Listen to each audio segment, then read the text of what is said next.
Top U.S. security officials are exposed through public apps, chats, and data leaks. A tech aide on a U.S. government efficiency team is linked to a cybercrime group, and U.S. defense contractors fined $4.6 million for failing to meet cybersecurity requirements. This is Cybersecurity Today. I'm your host, Jim Love. A new investigation revealed that personal information belonging to senior U.S. security officials, including active phone numbers, email addresses, and linked social accounts, is easily accessible online, raising concerns about national security and digital hygiene at the highest levels of government. According to Der Spiegel, the contact details of Trump-aligned figures such as National Security Advisor Mike Waltz, former Fox host Pete Hegseth, and Director of National Intelligence Tulsi Gabbard appeared in commercial data broker databases and previous breach dumps. Many of these phone numbers and email addresses are still active and linked to WhatsApp, Signal, Dropbox, LinkedIn, Instagram, and even fitness tracking apps.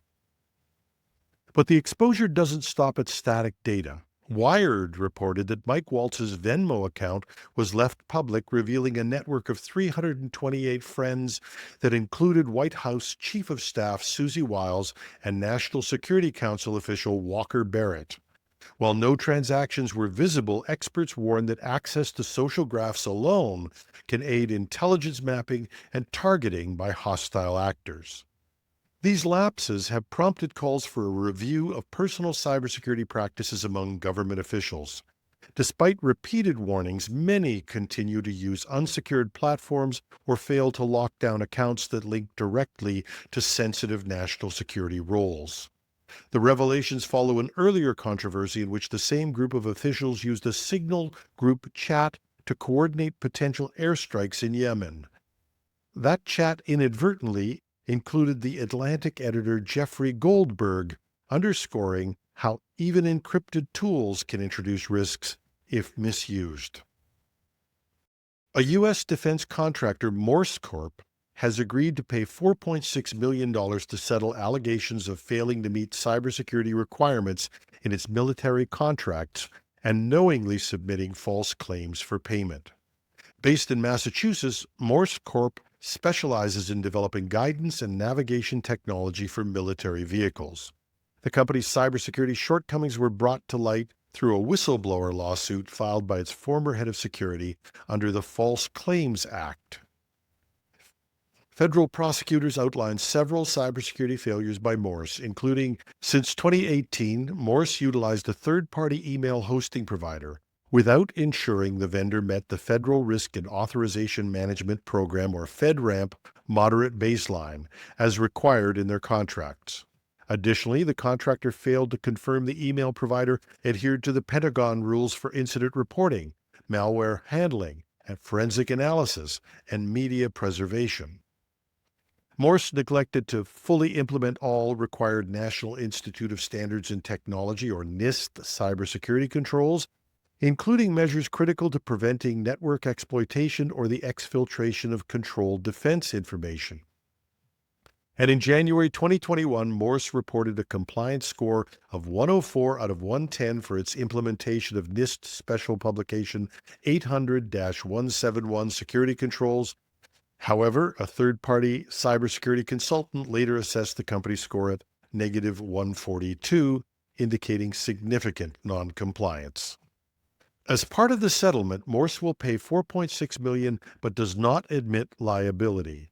The resolution underscores the government's commitment to enforcing cybersecurity standards among defense contractors to protect sensitive military information. This case highlights the critical importance of stringent cybersecurity practices and accurate compliance reporting within the defense industry, and it serves as a cautionary tale for contractors about the potential legal and financial repercussions of failing to adhere to mandated cybersecurity protocols. And finally, a 19-year-old staffer working on the U.S. Department of Government Efficiency, or DOGE, has been linked to a cybercrime ring accused of hacking, harassment, and theft. According to a Reuters investigation, Edward Korestein, known online by the alias Big Balls, previously operated a tech company that supported the cybercrime group aide. Digital records show that Korstein's company, Diamond CDN, provided hosting and DDoS protection services to aide.ly's leak site, dataleak.fun, from late 2022 into mid-2023. In February 2023, the group publicly credited Diamond CDN for its support on Telegram, thanking the service for helping keep their operations online. aide has claimed responsibility for SIM swapping attacks, infiltrating law enforcement email accounts, and coordinating harassment campaigns. In one case, the group allegedly published personal information belonging to an FBI agent and attempted a swatting attack, a hoax emergency call designed to trigger a heavily armed police response. While not all claims have been independently verified, a retired FBI agent confirmed the group's involvement. Korstein's ties to aide have raised serious concerns due to his recent advisory roles with the State Department and the Cybersecurity and Infrastructure Security Agency, CISA. The proximity of someone with ties to a known cybercriminal group to U.S. government networks is deeply troubling, said Nitin Natarajan, former deputy director of CISA, in the Reuters report.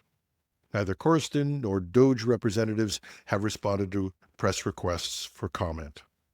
The State Department and CISA have also declined to clarify Korstein's current access or involvement in government operations. Now, I want to take a second to say, I don't want to pick on some 19-year-old kid who's done some stupid things. God knows when I was 19, I probably did a lot of stupid things too. But this kid has no business working in highly secured environments. The real problem is not the kid. It's that there are no adults in the room when it comes to U.S. government security. That's our show. The show is not political. We're about security. But I couldn't say that these weren't the biggest stories in cybersecurity today. Always interested in your opinion? Contact me at editorial@technewsday.ca or leave a comment under the YouTube video. I'm your host, Jim Love. Thanks for listening.